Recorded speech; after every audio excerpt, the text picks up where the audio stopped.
La première étape est d'allumer l'interrupteur général à l'arrière de la couveuse. On peut ensuite passer à l'avant où on peut voir un chenillard. Lorsque le chenillard de chargement sera terminé, on aura 4 boutons. Un bouton menu, un bouton OK, un bouton moins, un bouton plus. Lorsque j'appuie sur le bouton menu, on a le menu principal. Soit on peut directement lancer une couveuse, ou alors on peut configurer. Lorsqu'on configure, nous avons plusieurs choix dans le menu configuration. Le premier étant de régler l'heure. Lorsqu'on règle l'heure, on peut commencer à encoder l'heure. Lorsqu'on appuie sur moins, on ne peut pas descendre en négatif. Et lorsqu'on appuie en plus, on ne peut pas passer au-dessus de 23. Pareil pour les minutes. Je ne vais pas régler l'heure, donc j'appuie sur le bouton menu pour revenir au menu encodage, le menu configuration. La date, c'est le même principe. Ici, on commence d'abord par rentrer l'année, puis le mois, et ensuite on pourra sélectionner les jours dans la plage qui seront conformes au mois. C'est-à-dire que par exemple, si on est au mois de février en 2020, on pourra aller de 1 à 29. Si on est au mois de janvier, par exemple, on pourra aller de 1 à 31. Et ensuite, la dernière étape est d'encoder son numéro de téléphone. Je vais encoder mon numéro de téléphone pour vous montrer.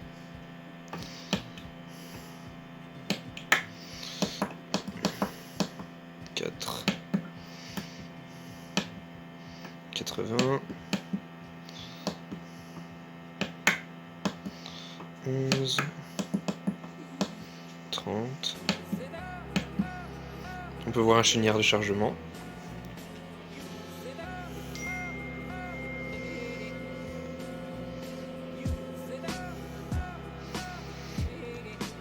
Ensuite, il ne reste plus qu'à lancer une couveuse.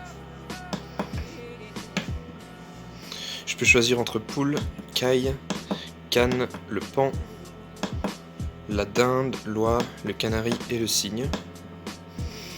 Je vais choisir pour la démonstration l'incubage d'une poule, donc j'appuie sur le bouton OK. Là on peut voir que la couveuse se met en marche. Une première rotation du plateau a lieu, pour être sûr que le plateau se mette dans une bonne position entre les deux capteurs de fin de course. Ensuite les lampes se mettent à chauffer. Comme l'humidité n'est pas assez élevée, la trappe qui est soulevée par le servomoteur ici se met en position ouverte.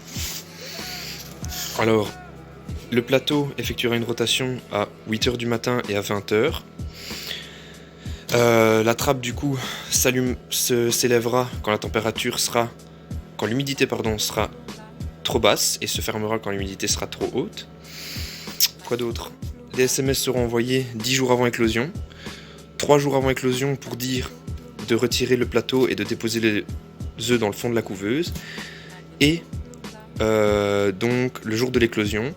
Lorsque le jour de l'éclosion arrive, la température reste en mode couvaison. Pourquoi? Parce qu'il y a toujours des retardataires.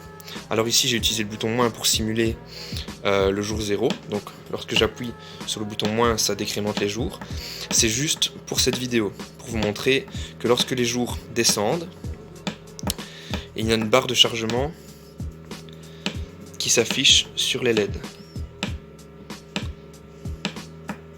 On peut voir 6 jours, 5 jours, 4 jours, 3 jours, 2 jours, 1 jour, 0 jour, et la couveuse reste en mode couvaison. Et lorsque tous les poussins ont éclos, il suffit de appuyer sur le bouton menu. J'appuie sur le bouton OK et j'arrête la couveuse. Et tout s'arrête.